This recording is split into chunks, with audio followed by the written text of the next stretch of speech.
আসসালামু আলাইকুম বন্ধুগণ। গতকালকে প্রায় সকল পত্রিকায় এসেছে যে বিএনপি প্রায় ২০০ আসনে তাদের নমিনেশন কনফার্ম করেছেন।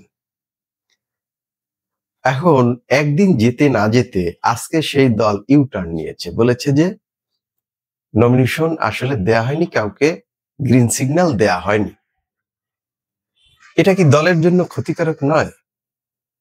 গত কয়েকদিন যাবৎ পত্রপত্রিকায় আসছে যে বিএনপি প্রস্তুতি নিচ্ছে নমিনেশন দেয়ার।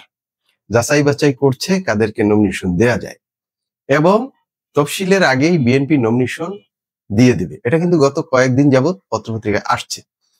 সেই অনুযায়ী গতকালকে কিন্তু জাতীয় পত্রিকাগুলো প্রচার করেছে বা প্রকাশ করেছে যে কে কোথায় নমিনেশন পেয়েছে। বেশিরভাগ নামই প্রকাশ করেছে।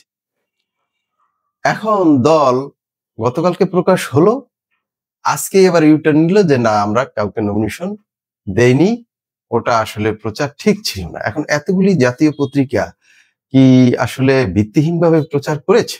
তাহলে দল কেন ব্যবস্থা নেয় না সেই পত্রিকাগুলোর বিরুদ্ধে? নমিনেশন দিলে সমস্যা কি?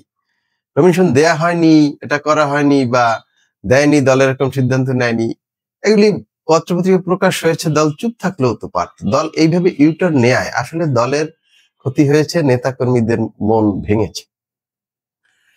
এখন যে বিষয়টা আসল সেটা হলো, দল যদি এখনই নমিনেশন না দেয় তাহলে কেন্দ্র থেকে সৃষ্টি করা এই যে সমস্ত দেশের প্রত্যেক এলাকায় ৩-৪টা করে গ্রুপ, এই গ্রুপের যে কোন্দল সেটা তফসিলের সময় নমিনেশন দিলে এই কোন্দল নিরসনের সময় তখন যিনি নমিনেশন পাবে তিনি এই সংকট সমাধান করতে পারবেন না, এগুলি মিট আপ করতে পারবেন না এবং এই কোন্দল নিরসন অতটুক সময় করতে পারবেন না।